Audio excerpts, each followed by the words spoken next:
Awesome. All right, we're going to try to bring our Brent Gove energy for the next few minutes. Would that be all right? Well, hold on. Can you guys bring the Brent Gove energy first? Because that was a really weak how you're doing. Let's try it again. How's everyone doing this morning? That's a little closer to Brent Gove and EXP, but we're not quite there. So like, one more time, I'm going to give you a little leeway because it's Vegas in the morning, not on day one. So how's everyone doing this morning? I think we can move on now. That's great. I'm going to tell everybody we got a standing round of applause for how well dressed we were this morning. Yeah, exactly. We're talking to folks later. We are getting on the Dress for Success class, right? Yeah. My name is Brent Weaver. This is my business partner, Kevin Kauffman, here with Group 4610. We co-own a real estate team based out of Phoenix, Arizona, and a few other markets. And Brent and company asked us to talk a little bit today about team building. Now, before some of you that aren't on a team or don't care about a team run out of the room when I say that, stay with us because we're going to bring some content that will still appeal to the most of you in the room, right? Yeah. You'll say something great for us, The like truth is, how to grow a great head of hair or something like that. wow. Okay. How to pick the worst business partner ever. Seriously, the reason why he let us teach is because we have a lot of mistakes. We had to narrow it down to 10. So trust me, it's not just about teams. This is about business in general. So if you're not on a team or don't have a team, that's okay. We've made that mistake too. We were up all night narrowing it down to 10 too, just so you know. All right, real quick, raise the hands. How many of you own or lead a real estate team? Let's see hands in the room. It's a little bright. Okay, we got a pretty good crowd there. Okay, how many of you guys are on a real estate team? You're an agent, sales agent, buyer's agent, listing agent, something like that. Okay, cool. How many of you are in real estate? Okay, cool. All right, we'll bring something applicable to the rest of you then. All right, that's great. You ready to rock and roll? Let's do it. All right, let's do this. We gave you the clicker. Yeah, that was a really bad idea. That was a really bad idea. I already know Details that. are not my thing. I don't know if anybody who knows me knows that. Details are definitely not my thing. 11 and a half years of working together. Don't give Kevin the clicker. I learned that. All right. Number one mistake that we have learned in our journey of building a team is don't underestimate how long things take and how much they cost. Don't underestimate how... Anybody in the room ever experienced that? Has anybody ever built anything worthwhile and didn't experience that? Like, it takes some time. It's like, doesn't matter if we're talking about growing our rev share, it doesn't matter if we're talking about growing our real estate team, we can be talking about building a burger stand. It's going to take time, it's going to take effort, and it's definitely going to cost a whole lot more money than we think, especially in real estate. Because we sit here and we're dreamers, we can see what that looks like, we see the vision, and it's like, why the hell am I not there yet? Why have I not already built this out? I started 2 weeks ago. It's going to take a little bit longer, and so you've got to be able to keep your head down and keep going towards that vision. Bonus comment for you. Kevin has me reading a book, which you may not think is a big deal, but I don't really like reading books, so it is kind of a big deal. The book is by Keith Cunningham, and it's called The Road Less Stupid. Did I say that right? You can see why he did. He partially named it after Fred. The Road Less Stupid. Anyway, I'm reading one of the chapters, Keith Cunningham. Anybody heard of Rich Dad Poor Dad? Keith Cunningham is actually one of the two main people that is Rich Dad in that book. Robert Kiyosaki wrote, has kind of two mentors that he has sort of in that book lumped together as Rich Dad. Keith Cunningham is one of those guys. Really smart guy, really great book, and this was one of the things that jumped out to me as I was reading his book recently. So we should have said this at the beginning. If we say anything smart up here today, it's not because we made it up. We probably learned it from somebody who stole it along the way. We don't steal proprietary technology, but we do sometimes steal good ideas. I steal memes. Okay, Kevin's a meme artist if you want to follow us on Facebook. All right, moving forward, the number top two, we're going to go with our number 2 mistakes that you can make when leading a team. You want to read that one? Having a shitty training program. So listen, don't raise your hand because I just want you to live here with me for a second. Who's like taking the time to like hire the person? It's like, this is the person, they're going to change my life, they're going to change my business, and then they showed up on day 1 and we're like, so let's get to work, what are we going to do? Like, that's an experience most business owners have. Because we took the time to find someone, or maybe we didn't take time, we just hired whoever had a pulse, but then they got there and we didn't know to train them, so we just said, follow us, do what I do. And the reality, guys, if you're going to train people, especially if you're going to train a lot of people, you're going to grow a team and train more than one person, you've got to have a great training program. Yeah, and you've got to start somewhere. So I'll just mention, we were having this conversation at dinner last night. If you're out there thinking about building a team, or maybe you're in the early processes, or maybe you've had one for 5 years but you don't have a great training program, just start recording everything you're doing. Do you follow me on that? You have a sales meeting, record it. Pull out your iPhone, take a video, get some audio recording of that going. You've got to collect content. That really is step one to having a great training program. You can compile it all together later and make it look pretty and all that good stuff. You got to have the content. So what I would say is if right now you fall into this category, which we fell into for many years of having a terrible training program, just start recording the content, the conversations you are having with your team. Also, quick side note, Kevin and I teach a class inside EXP World once a month called Real Estate Teams 101. One of the things we talk about is some different ideas on where to build a training program. There's a couple resources that I'm just going to tease and say you got to show up to our class next month in EXP World, and we'll give you some of those resources on different ways that we put our training materials together. It's definitely going to go all the way. All right, number 3 mistake. You think you're great at hiring and you can spot talent easily. Oh my gosh. You know how many times you and I've hired somebody and be like, this person's going to be amazing, and 2 weeks later they either didn't show up or we couldn't stand them anymore. They literally never picked the phone up. They're going to make some of the calls, they're going to do this. The reality is there's no such thing as a crystal ball. And if you have one, trust me, it's broken. Maybe that little magic 8 ball, if you still have that from when you were a kid, that might work, but outside of that, guys, this is not a gut feeling thing. A lot of times in real estate, it's my belief that people have to prove to us who they are, and they're never going to prove to us who they are until they get the chance to prove it. So understand we're not going to be able to pick the superstars out. Can we do things and look for character and traits and a track record? Absolutely. And at the end of the day, you're not going to be great at just picking people out of thin air. It just doesn't happen that way. Yeah, let's stop for a minute. How many of you guys in the room have ever hired somebody in your life? Just kind of curious, those hands. Oh, that's a lot of people. Okay. How many of you, the first person you ever hired was a rock star? So a couple of you lucked into it. Okay, congratulations. You know, one of those of you in the room that maybe have never hired to see the difference in hands there, most of us have screwed this up at one time or another. Some of us multiple times. Some of us keep screwing it up. That's okay. Let's give some different resources here for a second. There's a great book out there called Who, and it's by Jeff Smart, and he actually doesn't know how to spell his name, so it's Geoff. Which is not very smart when you think about it. Jeff Smart. You can read street. Great book on hiring, right? Kevin, let's ask this question. I'm going to go off script for a quick second. There's a lot of people in the room that are asking the question, I may want to build a team, or maybe I'm in that spot. How do I hire my first assistant, or maybe who do I hire first? Yeah, which is, by the way, read that book, Who. Really quickly, just another resource. If you really like reading that type of material, I would say the second book in that kind of category is a book called The Rare Find. I want to say George Anders is the author of that book, The Rare Find, but Who is an absolute must because you've got to have a process. And not saying that you have to use the process in that book, but when it comes to this subject, I've never seen a process written out that you could literally copy and change and make your own so easily in such great detail. Yeah, one of the things we teach in Real Estate Teams 101 inside EXP World, is that the second Wednesday of every month? I'm going to ask you. Yeah. I think it's the second Wednesday of every month we're teaching that class, is that, there's not really one proven system you have to follow in hiring. Many of us in the room have read The Millionaire Real Estate Agent, we've read other books and studied other people that have kind of said, this is the model to follow. But the more and more you talk to different real estate teams, you figure out that there's a lot of different ways to do business. Now, I would tell you, ideally, if you were trying to hire somebody to bring in your organization to go out and sell more real estate and bring leverage to your life, I would say ideally you probably don't want to hire a salesperson or a buyer's agent. The reason is most of us are really sucky at admin. We're great at sales, that's why we're in this room, but we're not great at admin. And the minute you go hire a buyer's agent or a sales agent, you're now the admin for yourself and the salesperson you just brought on. Anybody see the problem with that? Has anybody ever done that? So no, probably nobody in this room, but I bet we all know other agents. Yeah, I think we did that. Yeah.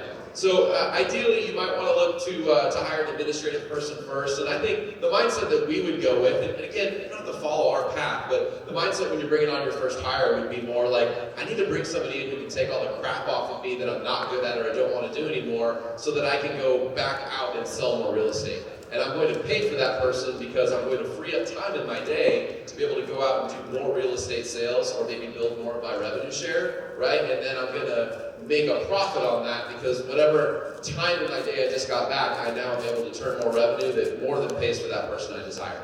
I know it's a little basic, but I want to bring it down to that basic level for those of you in the room who haven't hired somebody to say that's sort of the beginning mindset. And definitely go get that book, Who, by Jeff Smart. Yeah, and just to add on to that, so many agents, especially if you haven't built your team yet, you're having success, you're closing a lot of deals, that's going to attract other agents and other salespeople, and they're going to be around you. And it's so easy to just go, yeah, I'll take you on my team. we can start a team, sure, I'll hire you. And trust me, as appealing as that always sounds, I've not really ever seen that work out. Because again, you double up on the paperwork if they're successful, or they just start draining your energy.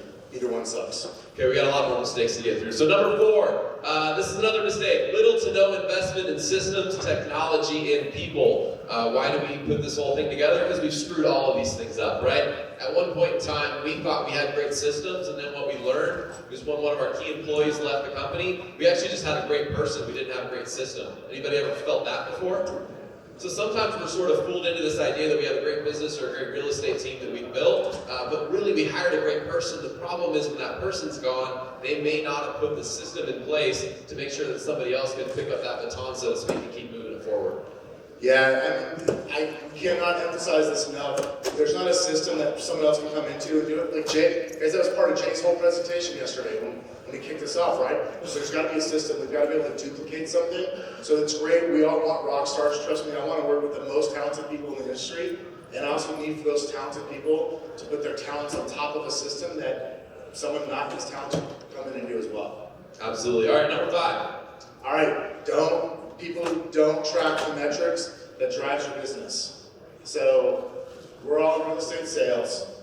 This could be phone calls, this could be contacts, open house, whatever that metric is. Like, we've got to get really clear on what the metrics are in our business. And so if you're not yet, like, does anybody have any question at all what drives maybe Gogo's business? She's probably pretty clear on the metrics that drive her business, right? And she's really clear because that's where she's spending time, energy, and effort.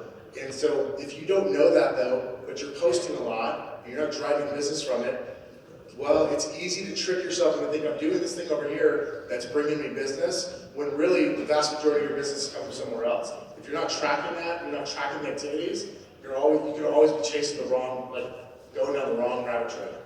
Yeah, and again, we speak this one from experience. There was many times where our business was bad, especially when we left the short sale days. We were pretty good at that. We had to figure out how to sell traditional real estate, and we realized we were bad at listings, but we had no idea how bad it really was until we started tracking the number of appointments that we were setting, the number of appointments that we were holding and going on, right? The number of people that weren't signing with us, because I don't think hardly anybody did sign listing paperwork with us back then, right? But we had to track those metrics to actually figure out where we should be spending our time and where we needed to get better. Yeah.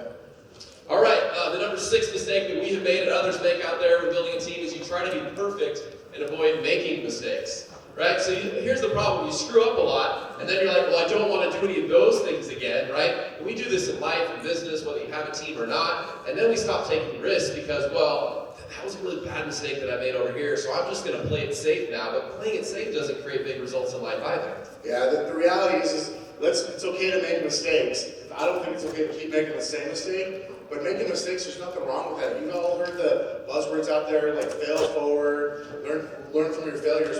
Those are buzzwords because they're true. It's okay to make a mistake. It's never going to be perfect. Your ducks will never be in a row. You probably don't even have ducks and there's no row. You've got to line them up the best you can, and sometimes you just got to go. You just got to go, and then you got to learn what works and what didn't. Take the time to pause and reflect, and then learn from that and move forward. And don't be afraid to make another mistake, because trying to be perfect will absolutely get you nowhere but perfect in this little tiny bubble, which is probably not big enough to fulfill your business's goals. You really nailed that ducks in a row thing, by the way. For anybody that knows this, we actually teach just because we like making fun of each other, and Kevin has screwed that ducks in a row analogy up so many times. It's hard. I gotta study that one. Yeah. That's a joke I really gotta A study. couple weeks ago, Facebook Live, he was like, rows and a duck, and it went over really well. I know there are rows and there's a duck somewhere, and there could be multiple ducks. That's about what I have memorized. So the number 7 mistake, and this is good for team building and anything else, is our calendar doesn't promote success, right? I know Brent Gove stood up on this stage yesterday. I wasn't even in the room, but I could hear him. I was across the hall. And he screamed about Friday afternoons, right? Having 3 hours blocked out to actually create success with your revenue share group, right? To actually get some sponsors and get some EXP growth going. But your calendar has to promote success as well if you want to build a team. You've got to have enough time spent on growing your business and being in sales, but you also got to have some time spent on actually building out your training systems, hiring people. It's a process, not an event. You don't get to wake up one day and say, I'm going to build a training system in the next 2 hours. I'm going to go hire a great person in the next 2 hours. Your calendar has to promote some time blocks for that type of success. Another way to put it, we had a friend of ours named Craig, who was a coach and runs a coaching company, in to talk to our team recently. And he said to the members of our team, show me your calendar and I'm going to show you what it is you're committed to. If you show me your calendar, I will know what you're committed to. So it's great to say I've got these goals. We know it, like from 2 to 5 on Friday, we know what that goal is. But if it's not actually on the calendar, is it really a goal? It's clearly not a priority. So we've got to have that, our calendar has to match it. Otherwise, we're never going to get where we want to go. All right, number 8. Sometimes we place too much emphasis on early success or new things. Probably nobody in this room, but you've heard another agent said, I just hired someone, like I hired so-and-so, they're going to be a rock star. Here's my favorite. You go to a real estate mastermind or training event like this, right? You're out in the hallway and somebody's like, yeah, so I'm doing this thing, it is so awesome, right? And then you start drilling down, asking more questions, and, well, I just signed up for it 2 weeks ago, but it is so awesome, right? Like, we just sometimes get a little too excited about the early success and things we have going on, but things that like last, things that are significant, they take some time to build, right? So let's not put too much emphasis on the early success or the hype of it. Like, let's actually drive deep on this particular business. Yeah, and like, let's think back then. Always take longer, cost a little bit more money. But so many of us, I think we're excitable people, realtors as a whole, right? We're excitable. So we see something, we see the vision for something, and we tend to go, oh yeah, this is great. And with no results, we'll tend to go all in. Or say, this person's going to be a rock star. Whatever the case is. And the reality is we've got to let things prove themselves. Yeah, for those of you that might be new to real estate or you've got new agents on your team, you kind of see the opposite of this sometimes too. You see new agents place too much emphasis on lack of early success. You know what I'm talking about? Right? They're there for 2 weeks and they're like, this isn't working, I might need to go out and get a job. You're like, you don't even know, like you can't even spell KV Core EXP yet, right? Like you barely know, you don't even know what real estate is yet. You're still learning here, right? Like it takes time to get a real estate business off the ground. It takes time to build a team. It takes time for things. So early success or early failure, the whole idea of this is don't be too quick to put a label on something within a few weeks or maybe even a few months of starting something. Absolutely. All right, spending time to get ready, getting ready to get ready. Gosh, this was you this morning. You were up at like 5 a.m. I was trying to pick out my outfit. I just didn't know which black shirt, which pair of black shorts I should wear. It was terrible. Seriously, I'd probably spend at least 30 seconds on it. Guys, you know this agent, right? Maybe you can relate to this, but like, the business card is just right. Well, I need one more revision. The business card is just right. And the website will probably be ready in 2 weeks. And then after that, I could probably start making some phone calls to my sphere of influence and let them know I've decided to start a career in real estate. You ever met that agent? All right. It's the same thing with teams, any part of this business. I don't care what type of business we're in. Spend time to get ready. Again, we just have to jump sometimes. Sometimes we've got to take the leap, not be afraid of it being perfect, and then learn from that. All right, then our number 10 mistake is oftentimes, and I've done this before, caught ourselves, we accept a minor setback as a complete failure. Right? Guys, if you're going to build a team, and we've co-owned a team for 11 and a half years, and we didn't get into our whole story because of time today and everything else, but at the end of the day, if you're going to build a team, you're going to be around for 11 years, you're going to have a lot of failures. Like, there's been a handful of times where we might not have physically quit and left the real estate industry, but mentally, each of us have checked out and said, I wonder where I could go get a job, because this really sucks right now. I don't want to come back to this tomorrow. The worst thing ever is if both of us ever show up to the office and want to quit. That's a terrible solution. That's actually why we have a great business partnership, because ideally one of us doesn't want to quit that particular day. Usually one of us is like ready to keep going, but I see this happen a lot, and we've been there ourselds. I can remember a big mistake we made in 2012, like really big, and we beat ourselves up for quite a while. We knew we took that job for that franchise company. And they made us wear shoes. It was terrible. It was a terrible. I hated that. It was the worst 30 seconds of my life. It was like 6 months, but still, it was terrible. And we couldn't beat ourselves up, and I'll never forget our coach saying to us, I'll never forget, because I was driving back from the state of Colorado or something, thinking about how much I had just screwed up. And he's like, guys, you just got an MBA in business.